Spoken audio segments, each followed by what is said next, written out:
Halo pemirsa GPR TV, dari Sabang sampai Merauke, dari Miangas hingga Pulau Rote. Bertemu lagi bersama saya Mona Azari Desak dalam Kominfo Newsroom. Halo pemirsa GPR TV, dari Sabang sampai Merauke.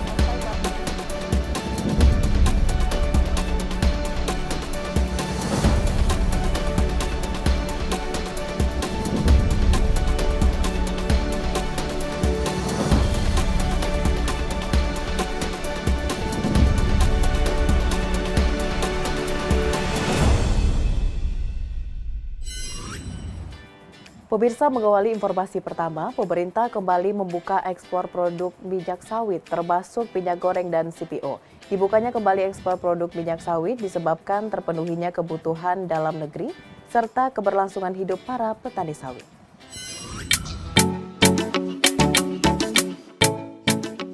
Presiden Joko Widodo memutuskan kebijakan larangan ekspor minyak sawit mentah atau CPO dan minyak goreng per tanggal 23 Mei 2022 mendatang. Pencabutan larangan ekspor minyak sawit mentah disampaikan Presiden Joko Widodo dalam konferensi pers secara virtual di Istana Merdeka, Jakarta pada Kamis kemarin. Presiden mengatakan ada pun 3 alasan dicabutnya larangan ekspor minyak sawit. Pertama, karena harga minyak goreng curah turun dari Rp19.000 menjadi Rp17.000 setelah adanya pelarangan CPO dilarang sejak 28 April 2022 lalu. Kedua, pasokan minyak goreng di pasaran meningkat drastis. Dan ketiga, Presiden mempertimbangkan nasib masyarakat yang menggantungkan nafkahnya di industri sawit. Kebijakan larangan ekspor minyak goreng oleh pemerintah dilakukan demi menjaga ketersediaan dan stabilitas harga minyak goreng. Pasokan minyak goreng terus bertambah di masyarakat akibat kebijakan tersebut. Berdasarkan kondisi pasokan dan harga minyak goreng saat ini, serta mempertimbangkan adanya 17 juta orang tenaga di industri sawit, baik petani, pekerja, dan juga tenaga pendukung lainnya, maka saya memutuskan bahwa ekspor minyak goreng akan dibuka kembali pada Senin 23 Mei 2022. Meskipun ekspor dibuka, pemerintah akan tetap mengawasi dan memantau dengan ketat.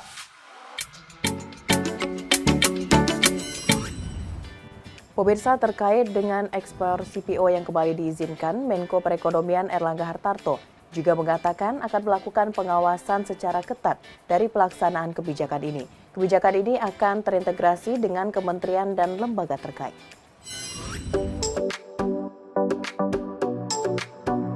Ketersediaan minyak goreng yang cukup dengan harga yang terjangkau bagi masyarakat merupakan prioritas utama pemerintah. Sejak kebijakan pelarangan ekspor sementara, seluruh produk CPO dan turunannya diterapkan pada April lalu. Pasokan minyak goreng curah pada bulan April mencapai 211 ton per bulan atau melebihi kebutuhan bulanan nasional, yaitu sebesar 194 ton per bulan.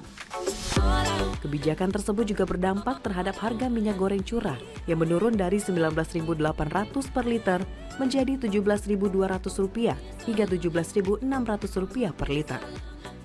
Untuk itu, Presiden Joko Widodo telah memutuskan bahwa ekspor minyak goreng akan kembali dibuka sejak Senin 23 Mei 2022.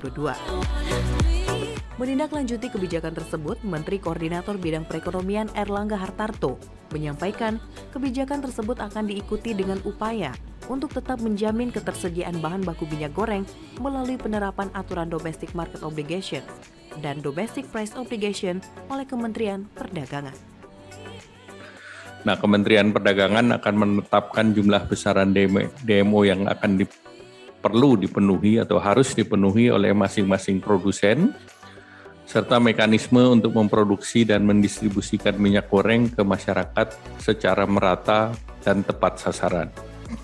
Produsen yang tidak memenuhi kewajiban DMO ataupun tidak mendistribusikan kepada masyarakat yang ditetapkan oleh pemerintah akan diberikan sanksi sesuai dengan aturan.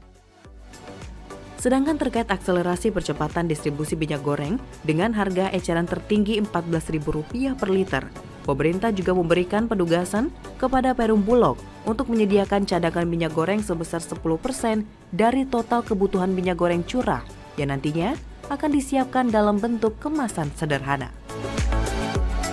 Dan pelaksanaan ekspor oleh produsen akan dilakukan pengawasan secara ketat dan terintegrasi baik oleh Bea Cukai, Satgas Pangan Polri, kementerian dan lembaga, pemerintah daerah, dan juga pengawasan akan melibatkan Kejaksaan Agung. Informasi lainnya, Wakil Presiden Republik Indonesia Ma'ruf Amin melakukan kunjungan kerja ke Konawe Utara, Sulawesi Tenggara. Dalam kunjungan kerjanya, Wapres meresmikan kawasan industri yang akan dibangun, pembangkit listrik, pelabuhan, pemurnian nikel, pengolahan minyak kelapa sawit, hingga pengolahan ikan.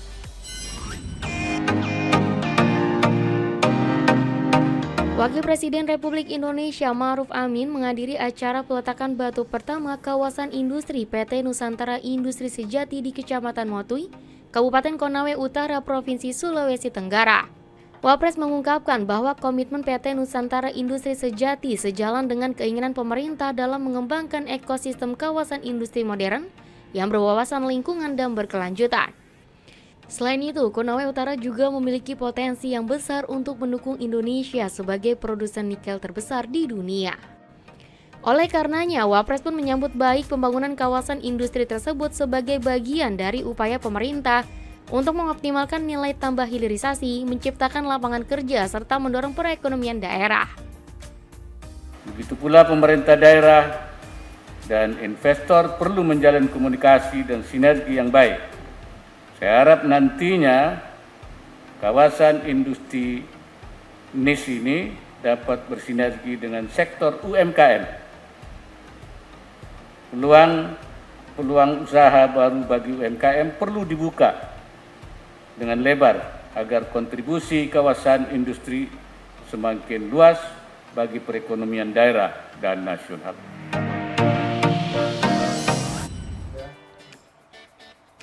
Selanjutnya, dalam peringatan ke-114 Hari Kebangkitan Nasional, Menkominfo Johnny G. Plate berharap kebangkitan nasional mampu dimaknai sebagai upaya kolektif seluruh masyarakat Indonesia guna memperkuat persatuan bangsa di tingkat nasional, seperti semangat yang digelorakan oleh Pergerakan Budi Utomo pada 20 Mei 1948. Menteri Komunikasi dan Informatika Johnny G. Plate menyebutkan bahwa peringatan Hari Kitnas merupakan sebuah momentum Indonesia dalam kebangkitan pasca pandemi COVID-19. Hal tersebut pun diikuti dengan dijadikannya Indonesia sebagai tuan rumah presidensi G20 tahun 2022.